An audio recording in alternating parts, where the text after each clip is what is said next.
صحابی منافق نہیں ہو سکتا اور منافق صحابی نہیں ہو سکتا. صحابی اس کو کہتے ہیں جس نے اللہ کے نبی سے اس حالت میں ملاقات کی ہو کہ وہ اللہ کے نبی پر ایمان لے آئے اور جس کی وفات ایمان کی حالت پر ہوئی ہو. کہ منافقین وہ لوگ ہیں جو کہتے تو ہیں زبان سے کہ ہم ایمان لائے، لیکن وہ اصل میں ایمان والے نہیں ہیں. قرآن مجید میں اللہ تعالیٰ نے بہت وضاحت کے ساتھ صحابی اور منافق دونوں کی صفتوں کو بیان کر دیا. اللہ نے فرمایا اولئک هم المؤمنون حقا، یہی لوگ حقیقت میں ایمان والے ہیں. تو انصار و مہاجرین کو تو اللہ تعالیٰ نے کہا ایمان والے، جن کو کہہ دیا اللہ تعالیٰ نے ایمان والے وہ منافق ہو سکتے نہیں. صحابہ میں اور منافق میں بہت بڑا فرق کیا تھا کہ صحابہ ایمان والے تھے اور صحابہ بہادر تھے.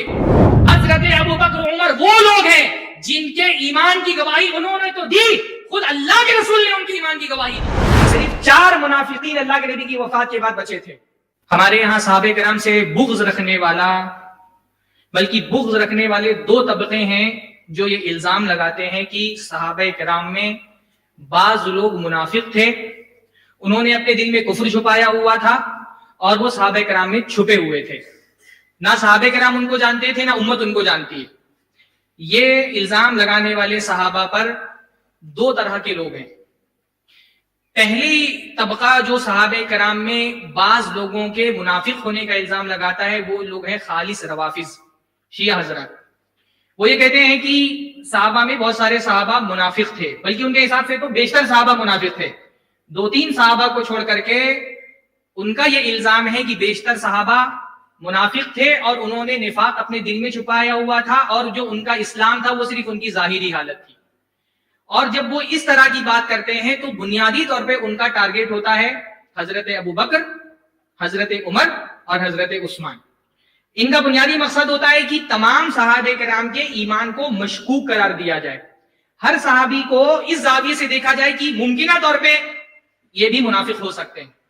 تو یہ ایک تو جو غالی قسم کے بلکہ عام اثنا عشری اور روافض ہیں ان کا یہ دعویٰ ہے، ان کی یہ تہمت ہے اور ان کا بنیادی مقصد حضرات شیخین حضرت عثمان کو کے ایمان کو مشکوک قرار دینا ہے.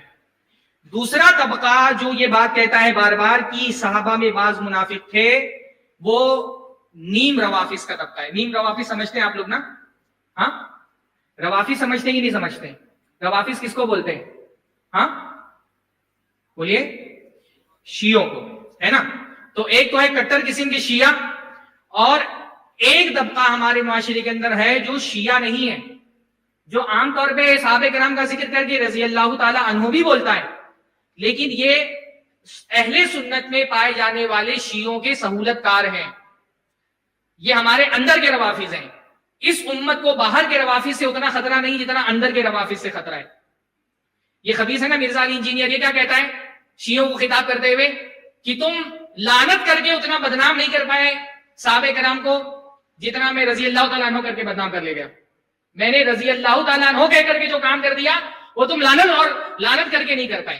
تو یہ جو اندر کا طبقہ ہے اہل سنت کا، جو اپنے آپ کو سنی کہتے ہیں بلکہ بعض مرتبہ اصلی اہل سنت کہتے ہیں اپنے آپ کو، یہ بھی بار بار یہ دعویٰ کرتے ہیں. اس میں 2 شخصیتیں بہت معروف ہیں آج کے دور میں، سلمان ندوی ہندوستان کا اور مرزا علی انجینئر پاکستان کا. یہ جب کہتے ہیں نا کہ صحابہ میں بعض لوگ منافق تھے تو ان کا مقصد ہوتا ہے حضرت امیر معاویہ رضی اللہ تعالیٰ عنہ اور ان کے اصحاب کو منافق قرار دینا. دبے لفظوں میں یہ کوشش کرتے ہیں کہ ان کے ایمان کو مشکوک کیا جائے. تو صحابہ کرام میں بعض لوگ منافق تھے، یہ الزام ہے. اس الزام کے بہت سارے جوابات ہیں. پہلا جواب تو یہی ہے کہ بھائی صحابی منافق نہیں ہو سکتا اور منافق صحابی نہیں ہو سکتا. یہ حضرات کیا کرتے ہیں، صحابہ کو منافق قرار دینے کی کوشش کرتے ہیں اور منافقین کو صحابی بولتے ہیں. یہ بھی مسئلہ ہے کہ یہ بہت سارے منافقین کو عبداللہ ابن ابی کو کہیں گے اللہ کے رسول کا صحابی تھا. تو کوئی صحابی منافق نہیں ہو سکتا اور کوئی منافق صحابی نہیں ہو سکتا. صحابی ایک الگ طبقہ ہے اور منافقین ایک الگ طبقہ ہے. صحابی کس کو کہتے ہیں بھائی؟ صحابی کی جو تعریف ہے وہ کیا ہے؟ من لقی النبی صلی اللہ علیہ وسلم مؤمنا به ومات علی الایمان. صحابی اس کو کہتے ہیں جس نے اللہ کے نبی سے اس حالت میں ملاقات کی ہو کہ وہ اللہ کے نبی پر ایمان لے آئے اور جس کی وفات ایمان کی حالت پر ہوئی ہو. تو صحابی کون ہے؟ جس نے نبی صلی اللہ علیہ وسلم پر ایمان لا کر کے آپ سے ملاقات کی ہو اور دوسرا کیا، اس کی وفات ایمان کی حالت میں ہوئی ہو. یعنی صحابی کا سب سے بڑی پہچان کیا ہے؟ ایمان. اور منافق مومن ہوتے ہیں؟ منافق مومن نہیں ہوتے. اللہ تعالیٰ نے قرآن مجید میں منافقین کے بارے میں کیا فرمایا؟ وَمِنَ النَّاسِ مَن يَقُولُ آمَنَّا بِاللَّهِ وَبِالْيَوْمِ الْآخِرِ وَمَا هُمْ بِمُؤْمِنِينَ کہ منافقین وہ لوگ ہیں جو کہتے تو ہیں زبان سے کہ ہم ایمان لائے، لیکن وہ اصل میں ایمان والے نہیں ہیں. تو صحابی وہ ہیں جو ایمان لائے اور منافق وہ ہیں جو ایمان نہیں لائے. صرف صحابی اور منافق کی تعریف آپ دیکھ لیں تو آپ سمجھ جائیں گے کہ منافق صحابی نہیں ہو سکتا اور صحابی منافق نہیں ہو سکتا. پہلا جواب یہ ہے. دوسرا جواب یہ کہ قرآن کی نص صریح سے یہ بات ثابت ہے کہ صحابی ایک الگ طبقہ ہے اور منافقین کا طبقہ الگ ہے. صحابی منافق نہیں ہو سکتے، منافق صحابی نہیں ہو سکتے. قرآن کی نص صریح سے یہ بات ثابت ہے. اللہ تعالیٰ نے قرآن مجید میں فرمایا منافقین کے بارے میں وَيَحْلِفُونَ بِاللَّهِ إِنَّهُمْ لَمِنْكُمْ کہ یہ منافقین قسم کھا کر کے کہتے ہیں انہم لمنکم کہ یہ تم میں سے ہیں. یہ بات کس سے کہی جا رہی ہے؟ بولے بھائی تقریر نکلوانا ہے نا تو وہاں سے بولنا پڑے گا. اللہ تعالیٰ منافقین کے بارے میں فرما رہا ہے کہ یہ منافقین کہتے ہیں کہ یہ تم میں سے ہیں. تو تم میں سے مطلب کن سے خطاب ہو رہا ہے؟ صحابہ سے ہو رہا ہے نا. اللہ فرما رہا ہے کہ یہ منافقین صحابہ سے کہتے ہیں انہم لمنکم کہ یہ تم میں سے ہیں وما ہم منکم حالانکہ یہ تم میں سے نہیں ہے. خود قرآن مجید میں اللہ تعالیٰ فرما رہا ہے کہ منافقین تو کہتے ہیں صحابہ سے کہ ہم بھی تم میں سے ہیں لیکن یہ تم میں سے نہیں. ایک آیت یہ ہو گئی. دوسری آیت قرآن مجید کی سورہ توبہ کی ہے. اللہ تعالیٰ فرماتے ہیں وَمِمَّنْ حَوْلَكُم مِّنَ الْأَعْرَابِ مُنَافِقُونَ وَمِنْ أَهْلِ الْمَدِينَةِ مَرَضُوا عَلَى النِّفَاقِ. اللہ تعالیٰ نے فرمایا کہ تمہارے ارد گرد بہت سارے اعرابی ہیں، دیہاتی ہیں جو منافق ہیں. وَمِنْ أَهْلِ الْمَدِينَةِ اور مدینہ میں بھی بہت سارے لوگ ہیں جو منافق ہیں. اس آیت کو سب سے زیادہ کوٹ کیا جاتا ہے یہ ثابت کرنے کے لیے دیکھو صحابہ میں بعض لوگ منافق تھے ہے نا. سب سے زیادہ یہ آیت کوٹ کی جاتی ہے. حالانکہ یہ آیت خود اس بات کی دلیل ہے کہ صحابہ میں منافق نہیں تھے. کیسے دلیل ہے میں بھی آپ کو سمجھاتا ہوں. اللہ نے کیا فرمایا وَمِمَّنْ حَوْلَكُم مِّنَ الْأَعْرَابِ مُنَافِقُونَ اور ممن حولکم تمہارے گرد تمہارے ارد گرد تمہارے اگل بغل میں بہت سارے دیہاتی ہیں جو منافق ہیں. یہاں پہ اللہ رب العالمین نے حولکم کہا نا. حولکا اور حولکم ان دو لفظوں میں کیا فرق ہوتا ہے؟ حولکا کوئی طالب علم ہے؟ ہاں حولکا اور حولکم واحد جمع کا فرق ہے. حولکا مطلب یہاں اللہ کے نبی سے نہیں کہا جا رہا ہے کہ آپ کے ارد گرد کچھ لوگ منافق ہیں. یہاں خطاب کن سے ہو رہا ہے؟ یہاں بھی خطاب صحابہ سے ہی ہو رہا ہے. اللہ تعالیٰ صحابہ سے ہی کہہ رہا ہے کہ تمہارے ارد گرد کچھ لوگ ہیں جو منافق ہیں. اس کا مطلب صحابہ میں کوئی منافق نہیں ہے. ورنہ اللہ تعالیٰ کیا فرماتا فیکم منافقون تم میں کچھ لوگ ہیں جو منافق ہیں. اللہ یہ کیا کہہ رہا ہے؟ اللہ صحابہ سے خطاب کر کے کہہ رہا ہے کہ تمہارے ارد گرد کچھ لوگ ہیں جو منافق ہیں اور مدینہ میں کچھ لوگ ہیں جو منافق ہیں. آپ ان کو نہیں جانتے. اللہ کے نبی سے کہا گیا آپ ان کو نہیں جانتے یعنی ان میں سے کچھ لوگ تھے جن کے نام سے نہیں جانتے تھے. باقی اللہ کے نبی صلی اللہ علیہ وسلم اور صحابہ پہچانتے تھے. کچھ لوگوں کو نام سے تعین کے ساتھ پہچانتے تھے کہ یہ منافق ہیں اور جن کو تعین سے نہیں پہچانتے تھے ان کو کم سے کم متہم تھے. وہ اپنے نفاق کی وجہ سے اپنی صفتوں کی وجہ سے پہچانے جانے تھے. جیسا کہ اللہ تعالیٰ نے قرآن مجید کے اندر فرمایا ہے کہ تم ان کو زبان کی خرابی سے پہچان لوگے. ابھی انشاءاللہ تعالیٰ میں اس کی بھی دلیل دوں گا کہ منافقین چھپے ہوئے لوگ نہیں تھے، یہ معاشرے کے اندر معروف لوگ تھے. ابھی انشاءاللہ تعالیٰ اس کی دلیل میں دیتا ہوں. اچھا تیسرا جواب اس کا یہ ہے کہ منافقین اور صحابہ ان دونوں کی صفات قرآن مجید کے اندر بیان ہوئی ہے اور یہ اپنی صفات کی وجہ سے یہ دونوں طبقے مدینہ کے اندر معروف تھے کہ کون لوگ صحابی ہیں اور کون لوگ منافق ہیں. گرچہ کچھ لوگوں کے نام کے ساتھ پتا تھا کہ یہ منافق ہیں، عبداللہ ابن ابی، کچھ لوگوں کو نام کے ساتھ تو نہیں پتا تھا لیکن ان کی صفتوں کی وجہ سے وہ مدینہ میں معروف تھے. کیونکہ قرآن مجید میں اللہ تعالیٰ نے بہت وضاحت کے ساتھ صحابی اور منافق دونوں کی صفتوں کو بیان کر دیا ہے. بھائی سب سے بڑی صفت، سب سے بڑا فرق صحابی اور منافق میں تو یہی تھا کہ صحابہ وہ لوگ تھے جو ایمان لے کر کے آئے اور منافق وہ تھے جو ایمان نہیں لے کر کے آئے. جیسے مہاجرین کے بارے میں اللہ تعالیٰ نے فرمایا اور انصار کے بارے میں والذین آمنوا وہاجروا وجاہدوا فی سبیل اللہ والذین آووا ونصروا اولئک هم المؤمنون حقا کہ جو لوگ ایمان لائے یعنی بالکل شروعات میں ایمان لائے، وہاجروا اور ہجرت کی، وجاہدوا فی سبیل اللہ اور اللہ کے راستے میں جہاد کیا. یہ کون لوگ ہیں؟ مہاجرین. پھر والذین آووا ونصروا اور جن لوگوں نے اپنا گھر بار تیار کیا اور اہل ہجرت کی مدد فرمائی. اللہ نے فرمایا اولئک هم المؤمنون حقا، یہی لوگ حقیقت میں ایمان والے ہیں. تو انصار و مہاجرین کو تو اللہ تعالیٰ نے کہا ایمان والے، تو جن کو کہہ دیا اللہ تعالیٰ نے ایمان والے وہ منافق ہو سکتے نہیں ہو سکتے. انصار و مہاجرین میں کوئی بھی منافق نہیں تھا. دوسرا جو سب سے بڑا فرق ہے مہاجرین میں، منافقین میں اور صحابہ میں، اور سب سے بڑی تمیز اور فرق جس چیز نے کیا منافقین کو صحابہ سے الگ کر دیا، وہ کیا تھا؟ اللہ کے رسول کے زمانے میں ہونے والا جہاد. زبان سے ایمان کا کلمہ پڑھنے میں تو دونوں لوگ برابر تھے، ظاہر میں تو دکھ رہا تھا صحابہ بھی کلمہ پڑھتے ہیں اور منافقین بھی کلمہ پڑھتے ہیں، لیکن تفریق کب ہوئی؟ اللہ تعالیٰ نے جو مخلص تھے منافقین کو الگ کرنے کے لیے مصیبتیں بھیجی، جہاد ہوا. اور جہاد مومن اور منافق کے درمیان سب سے بڑی فرق کرنے والی چیز تھی. جب جہاد کا حکم آیا تو منافقین کی حالت کیا تھی؟ کالذی یخشی علیہ من الموت. منافق ڈرپوک ہوتا ہے اور صحابہ ڈرپوک نہیں تھے، صحابہ بہادر تھے، نڈر تھے. منافقین کا معاملہ یہ تھا کہ جب اللہ تعالیٰ نے کہا جہاد کرو تو اللہ کے نبی کو ایسے دیکھتے تھے نظر المغشی علیہ من الموت، جیسے لگتا تھا ان کے پر سکرات کا علم تھا، یہ بھی مر جائیں گے. جہاد کی آیتیں نازل ہوئی تو ڈر گئے. اللہ تعالیٰ نے قرآن مجید میں فرمایا کہ منافقین نے جب دیکھا کہ فوجوں نے گھیر لیا ہے تو تمنا کرنے لگے کہ کاش ہم مدینہ میں ہی نہیں ہوتے احزاب کے موقع پہ. اور صحابہ کرام صدقوا ما عاہد اللہ علیہ، انہوں نے تو صرف وعدہ نہیں کیا، اپنے وعدے کو سچ کر دکھایا، اپنی جانوں کے نذرانے پیش کیے.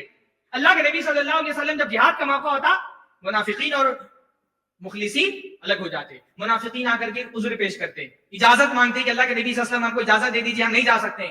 اور مومنین اللہ کے نبی سے آ کر کے التماس اور تمنائیں کرتے کہ اللہ کے رسول ہم کو بھی ساتھ لے کر کے چلیے. اور جب اللہ کے رسول کہتے تھے کہ سواری نہیں لے جا سکتا ہوں تو روتے ہوئے اللہ کے نبی صلی اللہ علیہ وسلم کی مجلس سے جاتے تھے. صحابہ میں اور منافق میں بہت بڑا فرق کیا تھا کہ صحابہ ایمان والے تھے اور صحابہ بہادر تھے. جو روافض یہ کہتے ہیں کہ صحابہ نعوذ باللہ خاص طور پہ حضرات شیخین کو منافق قرار دینے کی کوشش کرتے ہیں. آپ یہ دیکھیں حضرت ابوبکر و عمر تو ان لوگوں میں سے ہیں جن کے ایمان کی گواہی رسول اللہ نے دی ہے، وہ کیسے منافق ہو سکتے ہیں؟ ہاں، اللہ کے نبی صلی اللہ علیہ وسلم نے ایک مرتبہ فرمایا ایک آدمی ایک گائے لے کر کے جا رہا تھا ہانکتے ہوئے، اب وہ تھک گیا تو اس گائے پہ آ کر کے بیٹھ گیا. صحیح بخاری کی روایت ہے. جب وہ تھک گیا تو اس گائے پہ آ کر کے بیٹھ گیا تو گائے نے اس آدمی سے کہا کہ ہم سواری کے لیے نہیں بنے ہیں، ہم تو کھیت چرانے کے لیے بنے ہیں، ہم کھیت کو جوتنے کے لیے بنے ہیں، اللہ تعالیٰ نے ہم کو سواری کے لیے پیدا نہیں کیا. تو جو صحابہ موجود تھے انہوں نے کہا کہ بقرۃ تتکلم، سبحان اللہ سبحان اللہ، کیا گائے بھی کلام کرتی ہے؟ جب اللہ کے نبی نے واقعہ سنایا تو صحابہ نے تعجب سے کہا سبحان اللہ، کیا گائے بھی کلام کرتی ہے؟ تو اللہ کے رسول نے فرمایا انا اؤمن به، بھائی تم مانو یا نہ مانو میں تو اس پر ایمان رکھتا ہوں. وہ ابو بکر و عمر، اور ابو بکر و عمر اس پہ ایمان رکھتے ہیں.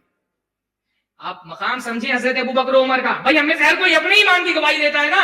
حضرت ابو بکر و عمر وہ لوگ ہیں جن کے ایمان کی گواہی انہوں نے تو دی، خود اللہ کے رسول نے ان کی ایمان کی گواہی دی.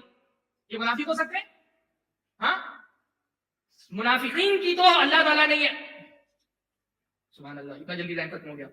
منافقین کی صفت کیا بیان کی کہ وہ ڈرپوک ہوتے ہیں. حضرت ابو بکر ڈرپوک تھے. حضرت علی ایک مرتبہ خطبہ دے رہے تھے، امیر المومنین تھے اپنی خلافت کے زمانے میں. حافظ ابن حجر نے فتح الباری میں یہ واقعہ نقل کیا ہے. تو حضرت علی نے اپنے سامعین سے کہا من اشجع الناس، لوگوں میں سب سے بڑا بہادر کون ہے؟ تو لوگوں نے کہا امیر المومنین آپ سب سے بڑے بہادر ہیں، آپ سے بڑا بہادر کون ہوگا؟ حضرت علی نے کہا اگر تم بہادری کا یہ مطلب سمجھتے ہو کسی کو کشتی میں پچھاڑ دینا تو ٹھیک ہے، مجھ سے بڑا کوئی بہادر نہیں ہے، لیکن حقیقت میں اس امت کے سب سے بڑے بہادر حضرت ابو بکر ہیں. حضرت علی نے ان کی بہادری کی گواہی دی. وہ کیسے منافق ہو سکتے ہیں بھائی؟ کہا کہ ایک دور وہ تھا جب رسول اللہ صلی اللہ علیہ وسلم کو کعبہ کے صحن میں مشرکین نے گھیر لیا، مارنے لگے، اللہ کے نبی صلی اللہ علیہ وسلم پر الزامات اور تہمتیں لگانے لگے. کسی کے اندر ہمت یہ نہیں تھی آگے بڑھ کر کے اللہ کے رسول کا دفاع کرتا. اکیلے حضرت ابو بکر کھڑے ہوئے. جب لوگ اللہ کے نبی کو مار رہے تھے اللہ کے نبی صلی اللہ علیہ وسلم کو گھیر لیا اور فرمانے لگے اتقتلون رجلا ان یقول ربی اللہ، فرمانے لگے کیا تم اس آدمی کو قتل کرنا چاہتے ہو صرف اس وجہ سے کیونکہ وہ کہتا ہے میرا رب اللہ ہے. یہ قول کس کا ہے؟ قرآن مجید میں یہ قول ذکر ہے. کس کا قول ہے یہ؟ ہاں، رجل مؤمن، فرعون کے خاندان کا ایک آدمی ایمان لے آیا تھا، یکتم ایمان ہو، اس نے اپنا ایمان چھپا کر کے رکھا تھا، یہ اس کا قول ہے.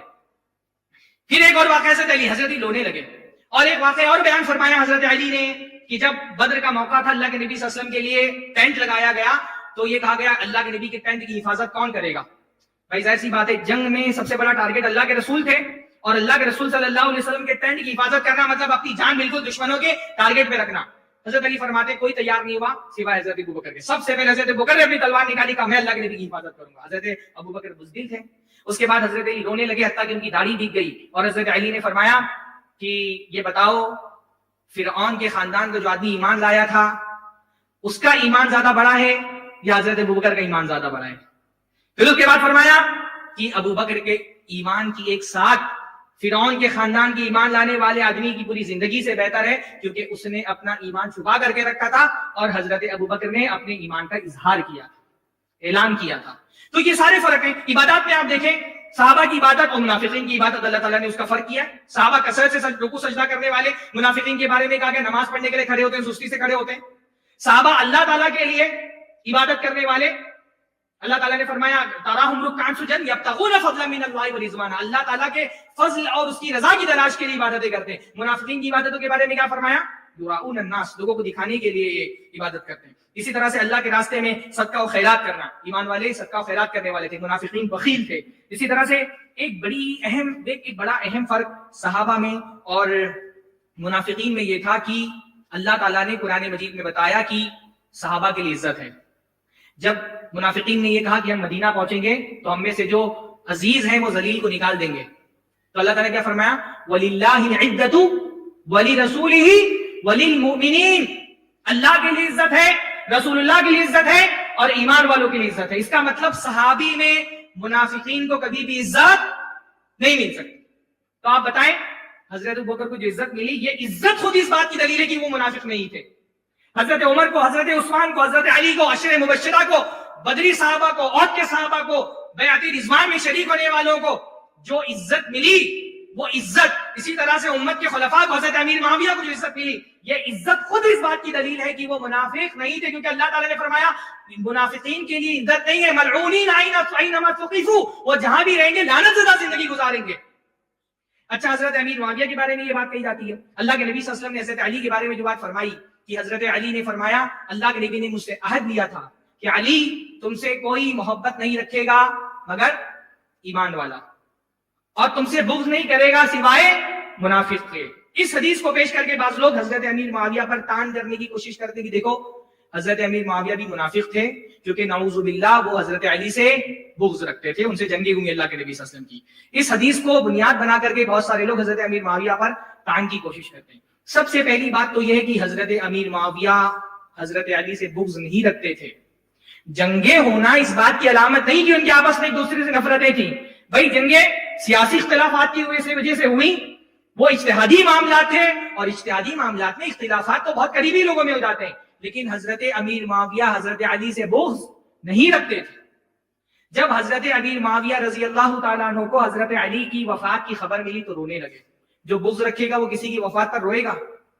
حضرت امیر معاویہ رونے لگے, صحیح روایت. تو ان کی بیوی نے کہا آپ علی کی وفات پر رو رہے ہیں حالانکہ آپ نے ان سے جنگ کی ہے؟ تو انہوں نے کہا بھائی حقیق بربادی ہو تیرے لیے, لوگوں کو پتا نہیں کہ آج کتنے بڑے عالم اور فاضل اور فقیہ سے یہ لوگ محروم ہو گئے. تعریف کریں, ٹھیک ہے اختلافات تھے, غلط فہمیوں کی وجہ سے ہو گئے, لیکن ان جنگوں سے کوئی خوش نہیں تھا. اچھا, اس روایت میں جو حضرت علی کے بارے میں مروی ہے کہ آپ سے کوئی بغض نہیں رکھے گا سوائے منافق, یہاں بغض سے مراد کیا ہے؟ عمومی بغض نہیں مراد ہے. حضرت حافظ ابن حجر رحمہ اللہ نے اور دوسرے کئی علماء نے بتایا کہ یہاں پہ بغض سے مراد حضرت علی کے ایمان کی وجہ سے, ان کے اللہ کے نبی صلی اللہ علیہ وسلم کی نصرت کی وجہ سے اگر کوئی ان سے بغض رکھتا ہے تو وہ منافق ہے. انفرادی معاملات میں اگر کوئی اختلافات ہو جائے اور اختلافات کی وجہ سے اگر دل میں کوئی بات آ جائے تو یہاں پر وہ بغض مراد نہیں ہے.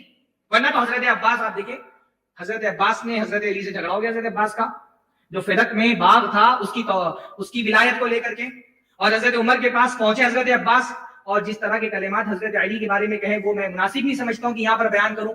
تو کیا کوئی اس حدیث کو حضرت عباس پر فٹ کر سکتا ہے کہ حضرت عباس نے اس طرح کی باتیں حضرت علی سے کہیں, حضرت علی کے بارے میں کہیں؟ تو یہاں اس حدیث میں بغض سے مراد وہ والا بغض ہے جو بغض کی بس 2 منٹ سے جو وہ والا بغض ہے جو کوئی حضرت علی سے اس لیے رکھے کیونکہ وہ اللہ کے نبی کے صحابی تھے اور دین کی نصرت اور مدد کرنے والے تھے. اچھا, خود حضرت علی نے بھی جن لوگوں سے حضرت علی نے جنگ کی, چاہے وہ جمل و صفین کی جنگ ہو یا اس جنگ سے بڑی جنگ تو خوارج سے ہوئی تھی, ان لوگوں کو, اپنے مخالفین کو حضرت علی نے کبھی بھی منافق نہیں سمجھا. چاہے آپ شیعہ کتابوں کے حوالے اٹھا کر کے دیکھیں, جیسے قروب الاسناد قمی کی کتاب ہے, شیعہ روایت میں موجود ہے کہ حضرت علی سے جب پوچھا گیا ان لوگوں کے بارے میں جن سے ان سے جنگیں ہوئی کیا وہ مشرک تھے یا منافق تھے، حضرت علی نے کہا نہیں، اخواننا بغوا علینا، یہ ہمارے بھائی تھے. حضرت علی سے جب پوچھا گیا امشرکون ہم، کیا یہ جو خوارج جنہوں نے آپ کے ساتھ جنگیں کی کیا یہ مشرک تھے؟ تو حضرت علی نے فرمایا من الشرک فروا، یہ شرکی سے تو فرار ہو کر کے ایمان لائے تھے، یہ کیسے مشرک ہو سکتے ہیں؟ تو پوچھا گیا فمنافقون ہم، کیا یہ لوگ منافق تھے؟ تو حضرت علی نے فرمایا ان المنافقین لا یذکرون اللہ الا قلیلا، کہ منافق تو اللہ تعالیٰ کا بہت کم ذکر کرتے ہیں. اس کے بعد فرمایا قوم بغوا علینا، مصنف ابن ابی شیبہ کی صحیح روایت ہے، شیخ شعیب الارناؤط نے صحیح کہا کہ یہ ایسے لوگ تھے جنہوں نے ہمارے ساتھ زیادتی کی. تو خود حضرت علی بھی جو ان کے ساتھ اختلاف کرنے والے لوگ تھے ان لوگوں کو منافق نہیں سمجھتے تھے. تو صحابہ کرام منافق نہیں تھے اور منافق صحابہ نہیں. صحابہ کرام کی جو بڑی تعداد تھی، یعنی آپ آخری بات بولتا ہوں، اتنی بڑی مجلس میں اتنے سارے مسلمان موجود ہیں، امکانی طور پہ تو ہم میں سے بھی کوئی بھی منافق ہو سکتا ہے نا، کہ نہیں ہو سکتا ہے؟ پاسبلٹی تو موجود ہے. آپ اپنے ارد گرد کتنے لوگوں کے بارے میں شک کر دیں گے وہ منافق ہو سکتے ہیں؟ ہم جو دین میں تقوی میں صحابہ کرام سے بدرجہ نیچے، ہم اپنے ارد گرد کسی مسلمان کے بارے میں شک کرتے ہیں کہ وہ منافق ہو سکتا ہے، جب ہم جیسے بے دین لوگ بھی اپنے میں سے کسی کے بارے میں یہ شک نہیں کر سکتے کہ ہم میں کوئی اس مسجد میں کوئی شک کر سکتا ہے کہ کوئی منافق ہو، تو صحابہ جیسی عظیم جماعت کے بارے میں یہ شک کیسے کیا جا سکتا ہے کہ وہ منافق ہوں گے؟ بلکہ صحابہ کے بعد آنے والوں میں محدثین میں فقہاء میں امام بخاری، امام مسلم، ترمذی، امام ابن ماجہ، امام احمد ابن حنبل، امام مالک، ابو حنیفہ، شافعی، کیا ان میں سے کسی کے بارے میں ہم شک کر سکتے ہیں کہ یہ پوٹینشلی یہ منافق ہو سکتے ہیں؟ جب ہم تابعین، تبع تابعین، ائمہ دین، محدثین کے بارے میں سے کسی کے بارے میں شک نہیں کرتے کہ ان میں سے کوئی منافق ہو سکتا ہے، صحابہ کے بارے میں ہم کیسے شک کر سکتے ہیں کہ منافق ہو سکتے ہیں؟ منافقین اللہ کے رسول صلی اللہ علیہ وسلم کے آخری دور میں تقریباً واضح ہو چکا تھا ان کا معاملہ. اس لیے حضرت عبداللہ بن مسعود کہتے ہیں کہ نماز کے معاملے میں ہم یہ دیکھتے تھے وَمَا يَتَخَلَّفُ عَنْهُ إِلَّا مُنَافِقٌ مَعْلُومُ النِّفَاقِ، کہ نماز میں پیچھے رہنے والے مدینہ میں صرف وہی منافقین تھے جن کا نفاق لوگوں کو پتا تھا، یعنی منافقین پہچانے جاتے تھے مدینہ کے اندر. حضرت کعب بن مالک جب غزوہ تبوک میں پیچھے رہ گئے تو انہوں نے فرمایا کہ جب میں نکلتا تھا باہر تو میں دیکھتا تھا کہ صرف یا تو وہ آدمی دکھتا تھا جو منافق ہے اور لوگوں کو بتائیں کہ یہ منافق ہے، یا تو وہ دکھتا تھا جو معذور ہے. تو منافقین ایسا نہیں کہ پہچانتے نہیں تھے صحابہ. اور نبی کی وفات کے بعد حضرت حذیفہ جو اللہ کے نبی صلی اللہ علیہ وسلم کے صاحب السر تھے، انہوں نے فرمایا کہ منافقین میں صرف 4 لوگ بچے، لم یبق من المنافقین الا 4، صرف 4 منافقین اللہ کے نبی کی وفات کے بعد بچے تھے. صحابہ لاکھوں کی تعداد میں ہیں اور منافقین صرف 4 لوگ تھے بس، اور وہ سب کو پتا تھا کہ یہ منافق ہے، ان کی صفتوں کی وجہ سے ان کو جانتے تھے. تو ان صحابہ کے بارے میں یہ ذہن میں لانا کہ ان میں سے نعوذ باللہ کوئی منافق تھا، بدترین قسم کی بدگمانی ہے، بدترین قسم کی بدگمانی ہے. اللہ تعالیٰ اس بدگمانی سے ہم کو محفوظ رکھے. صحابہ تو بولو کہ جن کی وجہ سے ہم کو ایمان کی دولت ملی، یہ کتنی بڑی شقاوت کی بات ہوگی کہ جن کی وجہ سے ہم کو ایمان کی دولت ملی، آج ہم کو ان کے ایمان پر کا دفاع کرنا پڑ رہا ہے. یہ افسوس کی بات ہے کہ جن کی وجہ سے ہم کو ایمان کی دولت ملی، آج ایک طبقہ انہی کے ایمان پر شک کر رہا ہے. اللہ تعالیٰ ہم کو ان فتنوں سے محفوظ رکھے. وآخر دعوانا الحمدللہ، السلام علیکم ورحمۃ اللہ وبرکاتہ.